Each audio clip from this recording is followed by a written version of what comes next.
Hello, everyone, and welcome to the Eddie Sutton Show, where you hear about gut checks for athletes all the time. Maybe a gut check today for the Eddie Sutton Show host. Coach, a tough loss against Kansas State. A horrible loss. We were talking before we went on the air that you have highlights in your coaching career, and I can look back to a lot of great victories, but you also have lowlights in your coaching career, and if you're going to put the game with Kansas State somewhere, it would rank in the top 10 as far as disappointments.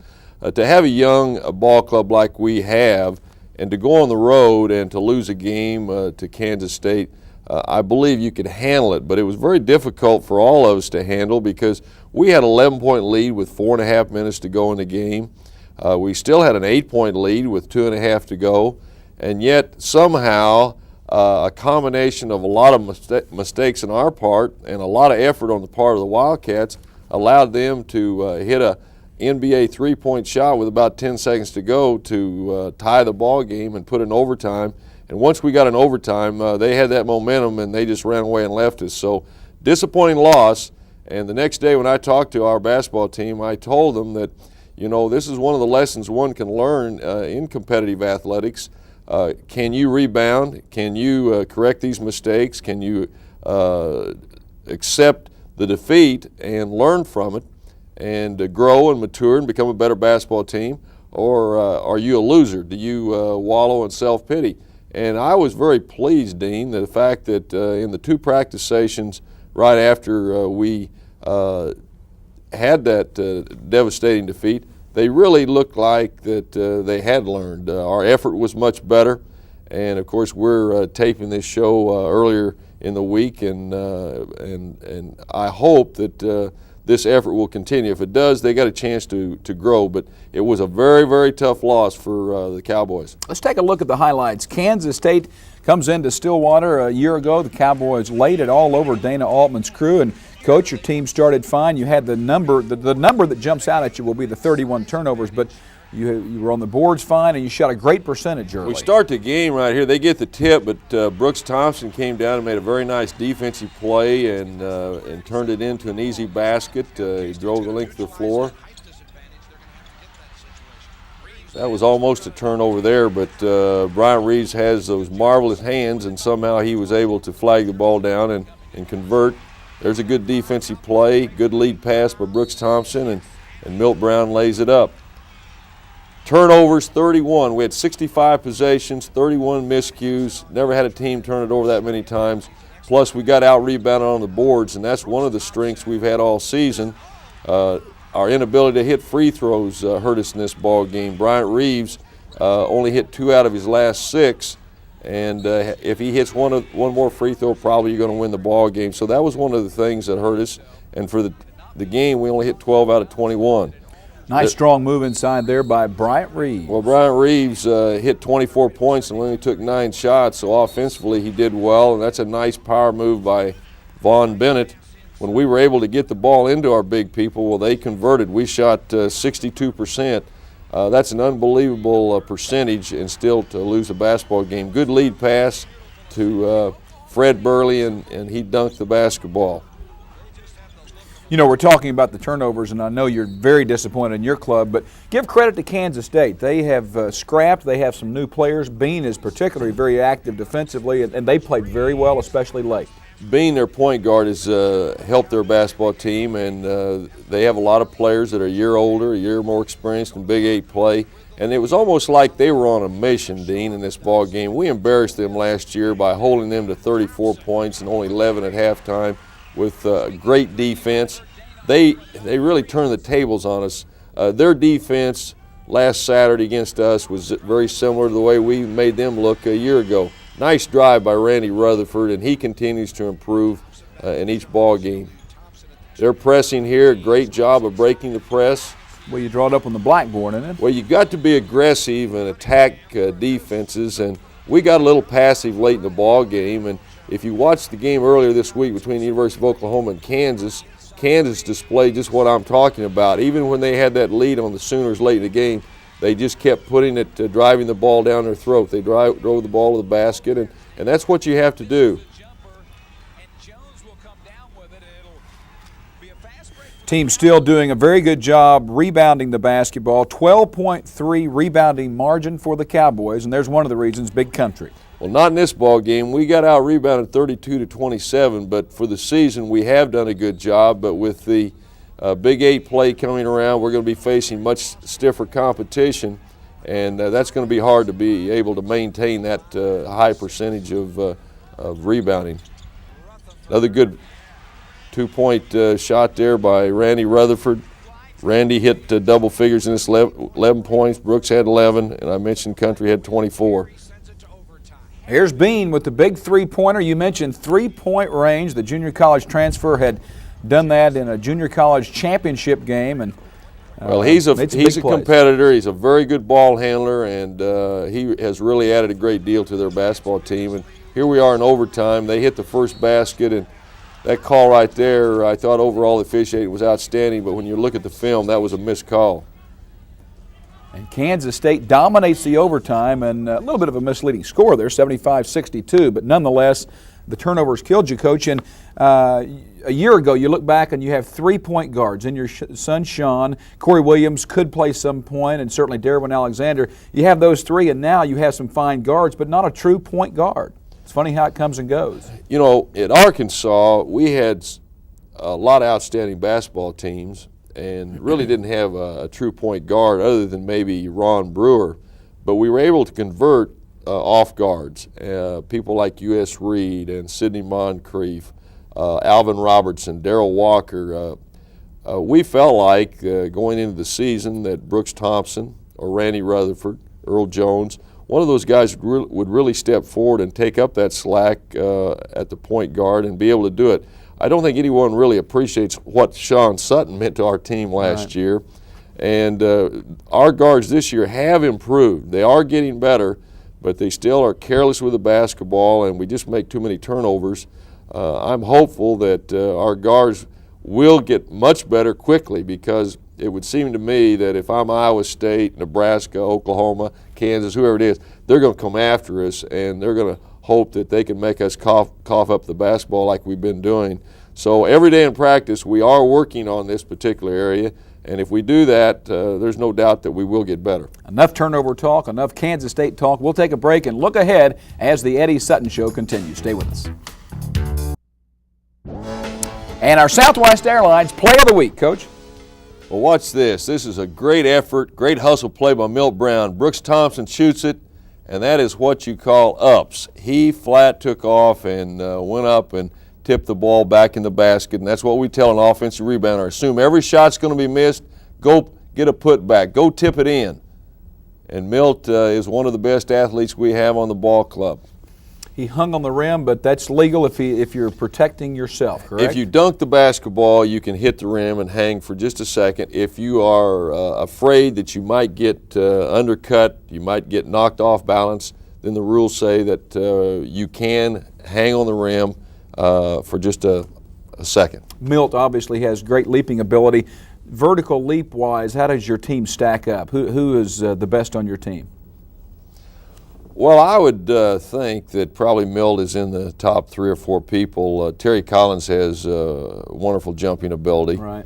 All of them, because of our weight program, they've increased their vertical jump, and that's one of the things we've talked about before, is that our off-season weight training program, led by Leroy Yoster, has been a real plus for our basketball program since I came back to Oklahoma State. We'll take a brief 30-second break. Stay with us. When we come back, we'll have Coach's Corner, and pay attention. This will be good this week. The coach will show us something.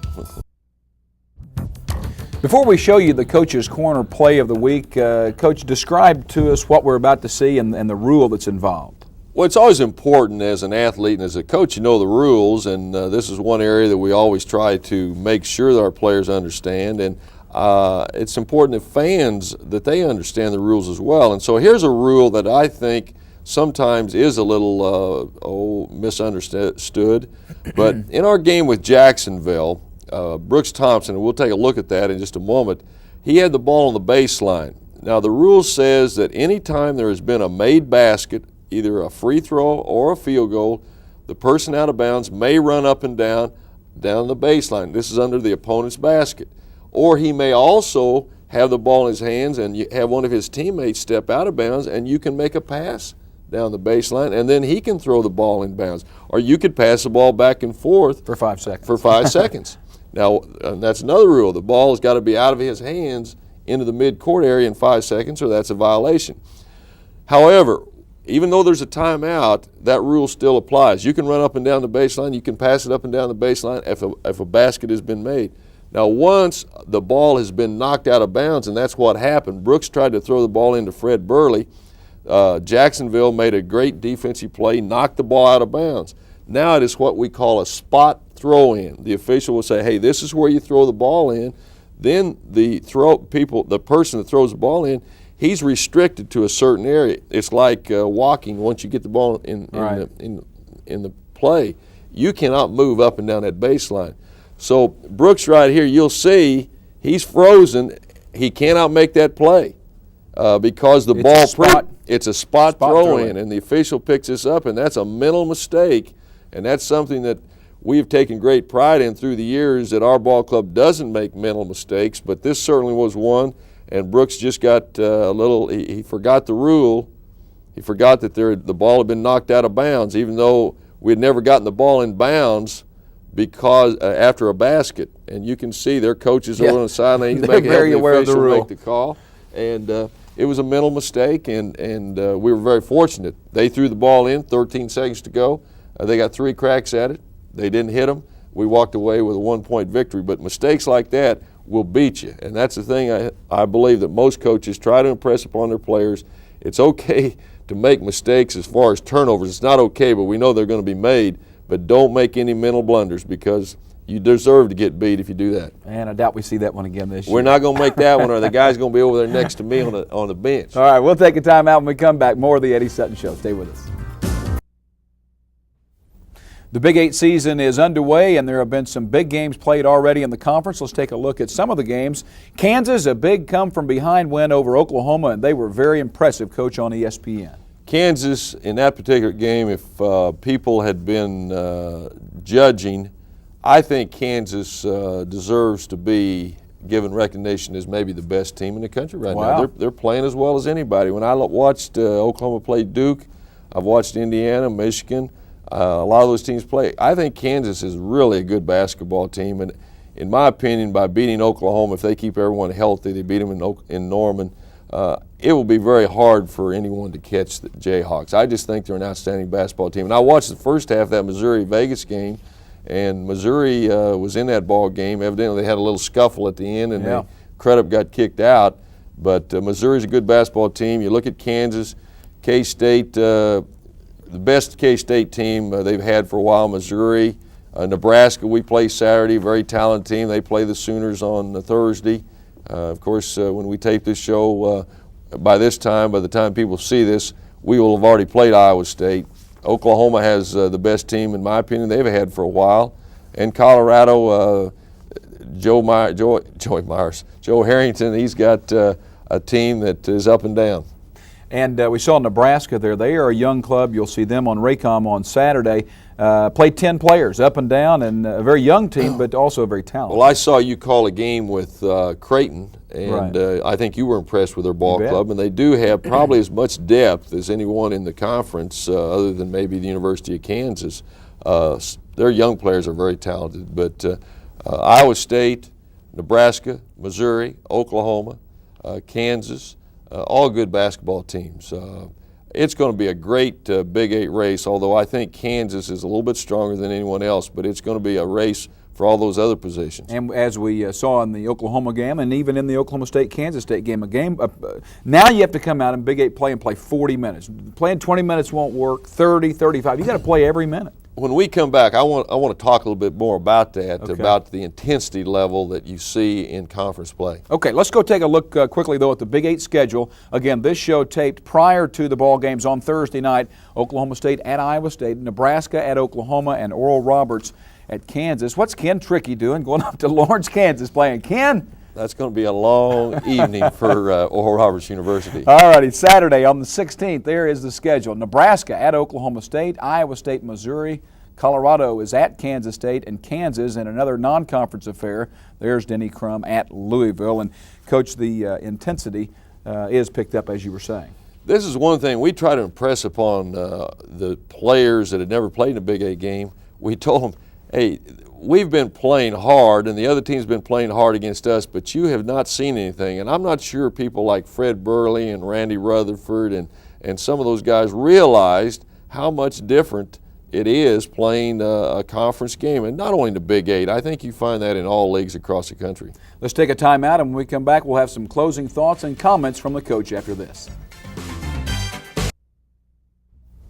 Welcome back to the program. The Cowboys playing tonight, and the magic of television lets us appear here tonight. You have a short turnaround, though, Coach, from the Iowa State game on the road, a late game, to playing Saturday afternoon at home against Nebraska. It is a late game. We start the game with Iowa State at 8:30, which means we probably can't get out of Hilton Coliseum until around 11:30. Fortunately, we have private aircraft that will fly us back. We'll hope the weather's good. But it means we won't get back in and get in bed till around 2 o'clock in the morning.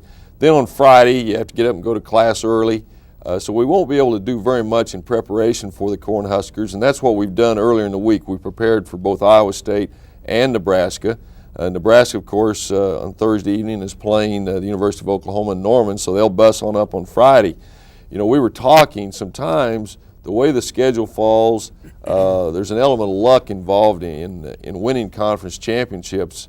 For instance, if you catch a ball club when they're in a slump, or you catch them when they're hot, or you catch them when maybe they don't have a player playing, someone that's injured, or maybe he's been suspended for a game for fighting, something like that. So it's going to be tough on our players, but that's just part of the deal. We're going to be up there at Ames on Thursday. We got to get back here and get regrouped and get ready for the Cornhuskers.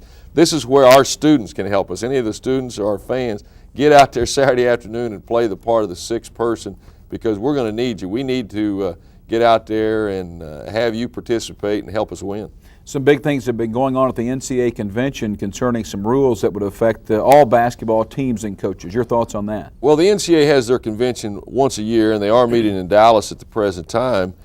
Three things that pertain to basketball. One, looking to see whether they reduce the scholarships from 14 to 13. I hope that they allow it to stay at 14, because if they're looking for a way to save money, that's not the way. Don't knock out a young man the opportunity to go to college on a scholarship. That means 300 Division I players would be out of a scholarship next year. Second thing is moving the schedule back where you can play Thanksgiving weekend. Nobody's in school. It didn't make sense that they reduced it this year. The third thing is in the limited earnings coaching staff. They're trying to put in legislation that would allow that person to be full-time. I don't think that'll pass. I think the first two have a chance. All right, Coach, good luck against Nebraska on Saturday. I know you're wanting to get the crowd back into it and win at home. Well, I hope so. For the coach, I'm Dean Blevins. Thanks for watching this week's Eddie Sutton Show.